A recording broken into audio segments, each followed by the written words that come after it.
Thank you. Okay Bobby గారు బాబీ గారు ఇక్కడ సార్. నేను వెంకట్ ఎన్టీవీ సార్. చెప్పండి. లాస్ట్ సంక్రాంతి అప్పుడు వాల్తేరు వీర్యతో చిరంజీవి గారు వర్సెస్ బాలయ్య గారు అలా చేశారు. ఇప్పుడేమో బాలయ్య గారు వర్సెస్ రామ్ చరణ్తో చేస్తున్నారు. ఎట్లా ఉంది ఇది? ఏంటి ఇద్దరు? చెక్. నిన్న నైట్ ఈ క్వశ్చన్ తప్పకుండా అడుగుతాడు నాకు చెప్పాడు బాబు. రాత్రి 4:30కే వెళ్ళాం ఇక్కడి నుంచి. బట్ ఈ క్వశ్చన్ మీరు నువ్వు చాలా ఫార్వర్డ్గా ఉన్నావు నాన్న. ఫ్రెష్గా వచ్చాడు చూడు ఆయన మార్నింగ్. టిఫిన్ తిన్నారా? Idli. Yeah, last time Chiranjeevi గారితో వాల్తేరు పండగకు వచ్చాం. ఇప్పుడు బాలబాబు గారితో వస్తున్నాం. నేను ఏ సినిమా చేసినా న్యాయంగా ధర్మంగా ఆ సినిమా తప్ప మనకి ఏమీ కనపడదు. పోటీలో మనం పెట్టాల్సిన ఎఫర్ట్స్ అన్నీ పెడతాం. తర్వాత ఈ సినిమాకి సంబంధించిన ప్రతి పాజిటివ్, ప్రతి సక్సెస్లోను ప్రోగ్రెషన్లోను చిరంజీవి గారు అన్నీ నేను షేర్ చేసుకుంటూ ఉంటాను చిరంజీవి గారికి. అలానే రిలీజ్ గురించి కూడా ఆయనకి తెలుసు. ఆయన కూడా మోస్ట్ వెల్కమ్ బాబీ అని ఆయన ఎంకరేజ్ చేసేవాళ్ళు. సీనియర్ యాక్టర్స్ గురించి మీకు తెలియదు ఏం లేదు. సో సంక్రాంతి అనేది 2 నుంచి 3 పెద్ద సినిమాల్ని తీసుకోగలదు.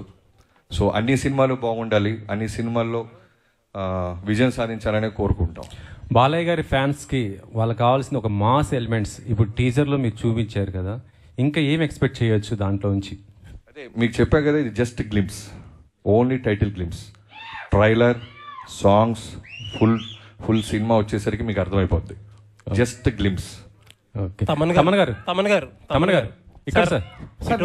బాగున్నారు సార్. బాగున్నా సార్, మీరు ఎలా ఉన్నా సార్? ఇది ఇప్పుడు చాలా సినిమాలు ఏంటంటే చాలా ప్రొడ్యూసర్లు, కొంతమంది మ్యూజిక్ డైరెక్టర్లు బిజీ షెడ్యూల్స్ వల్ల పోస్ట్ పోన్ చేసుకున్న సందర్భాలు కూడా ఉన్నాయి. మీరేంటంటే సంక్రాంతికి ఆల్రెడీ 2 సినిమాలు ఉన్నాయి, మీకు 2 బిగ్ సినిమాలు. అలాంటిది ఇప్పుడు పుష్ప 2 కూడా ఎత్తుకున్నారు. అసలు ఎక్కడ టైం సరిపోతుంది ఇవన్నీ? నేను ఒక పార్ట్ వేశారు పుష్ప 2లో, మొత్తం బాధ్యత తీసుకోలేకపోయాను. ఎందుకైతే చాలా పెద్ద సినిమా అది అండ్ టూ మచ్ బిజినెస్లీ ఇన్వాల్వ్డ్. మన ప్రొడ్యూసర్స్ని దృష్టిలో పెట్టుకోవాలి. మనం ఛాలెంజ్గా తీసుకోవచ్చు కొన్ని విషయాలు, బట్ అట్ సేమ్ టైం మనం భయపడాల్సిన విషయాలు చాలా ఉంటాయి. 15 రోజుల్లో మనం ఎలా మొత్తం సినిమా కంప్లీట్ చేయగలం? చాలా గొప్ప సినిమా, నిజంగా నేను సినిమా చూసాను, చాలా గొప్ప సినిమా. బట్ నేను ఒక పార్టీ చేయగలిగాను, అది డైరెక్టర్ గారు, హీరో గారు చాలా హ్యాపీ అండి. అసలు మీరు అంటే మీరు ధైర్యంగా చేసేస్తున్నారు, మీ ప్రొడ్యూసర్స్ కూడా ధైర్యంగా ఉంచుతున్నారు. అది బ్యూటీ ఆఫ్ దిస్ ఫిల్మ్. అంతే కదండి, ప్రొడ్యూసర్స్ అనేవాళ్ళు మనకి మదర్స్ లాగా. They are like so important. వాళ్ళు లేకుండా మన ఇండస్ట్రీ ఇలా జరుగుతుంది. వాళ్ళకి రిలీజ్ డేట్స్, వాళ్ళకి ఎన్నో లాజిస్టిక్స్ ఉంటాయి, దానికి తగినట్టు మనం పనిచేయాల్సిన సిచ్యువేషన్స్ ఉంటాయి. So always I'm on the producer side అండి. సో వాళ్ళు సినిమా రిలీజ్ చేయాలనుకుంటున్నారో I try to give them confidence and అది నా భుజాల మీద వేసుకుని I try to finish my on time. Thank you అండి, looking forward. Thank you sir. Thank you sir. Bobby గారు, వంశీ గారు.